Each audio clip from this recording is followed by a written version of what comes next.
Paris, September 23rd, 1788. Dear Arno, I never thought I could be so bored in Paris. Can you imagine it? The greatest city in the world, and here I am, stuck in endless lectures from dawn to dusk. It's worse than that winter we spent in Strasbourg. Do you remember? When it snowed for a week straight, and we couldn't leave the house, and all the books in the library were in German. We convinced that cook the house was haunted by some young Frankish prince, and the poor man refused to leave his kitchen without a rosary in one hand and a Bible in the other. I miss those days. The things I'm learning from Father's friends are... well, I wish I could tell you about them. Someday, perhaps. But not now. And not like this. But still, I find myself missing those days. Missing home. Missing you. Next time Father comes to Paris, you must persuade him to bring you along. I remain always your Elise.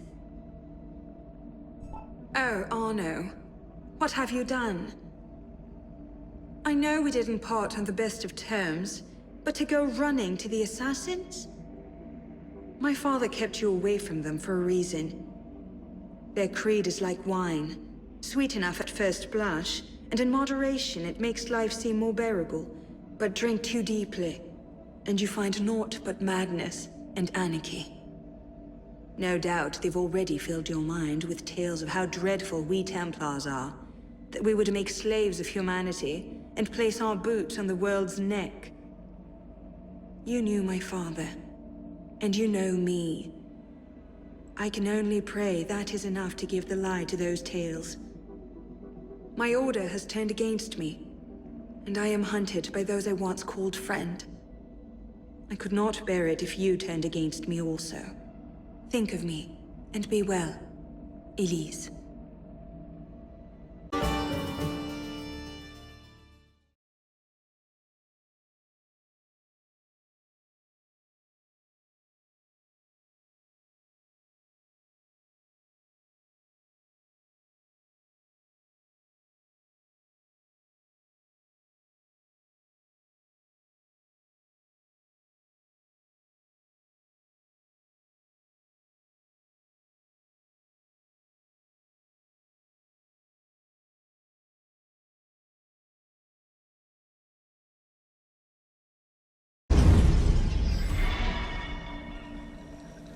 Toi, là, c'est à toi que je parle.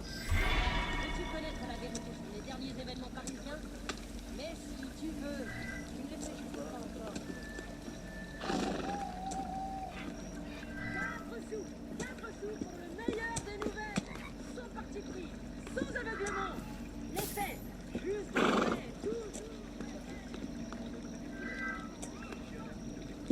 Rassasiez votre esprit.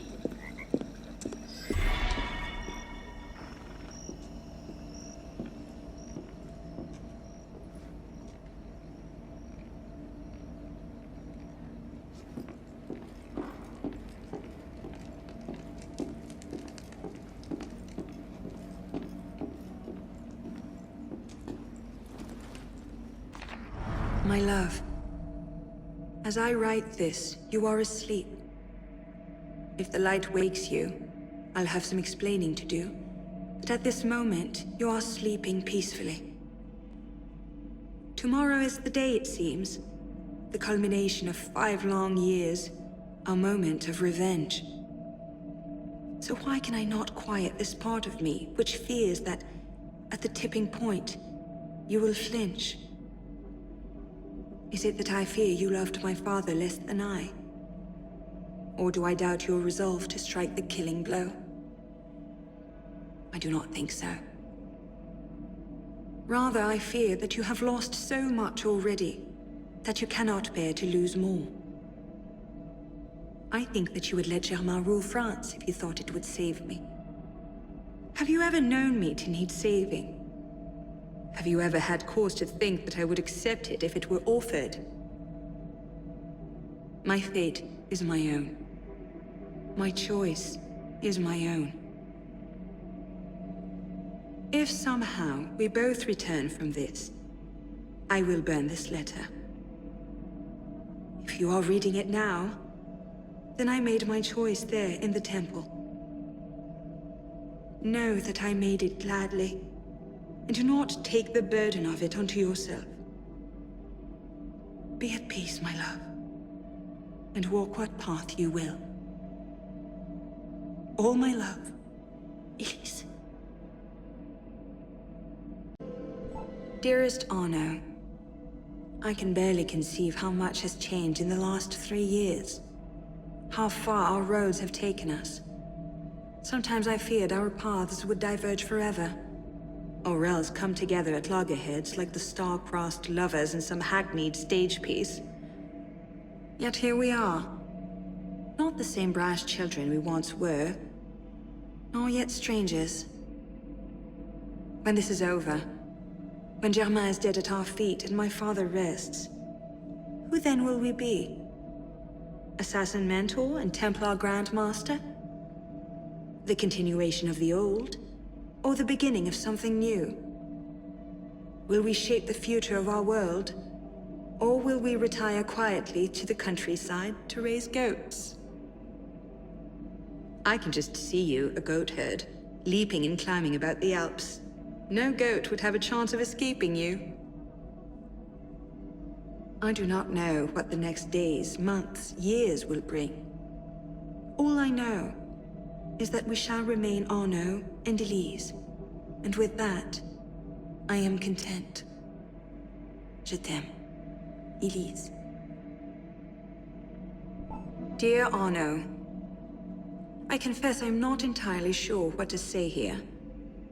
It was good to see you again. Somehow rings hollow. An empty space unfit to contain the totality of my feelings. And yet I am pleased.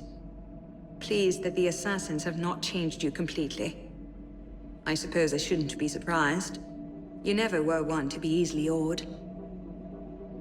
It seems we have both found ourselves at an impasse in the hunt for my father's killer. Perhaps together, we can accomplish what neither of us could alone. It's nice to think that after all this time, we're still better together than apart. Yours, Elise.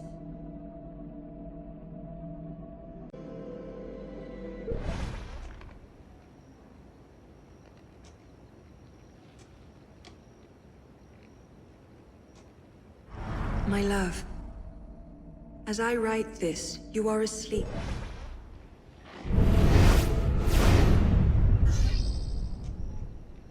I hope I know what I'm doing.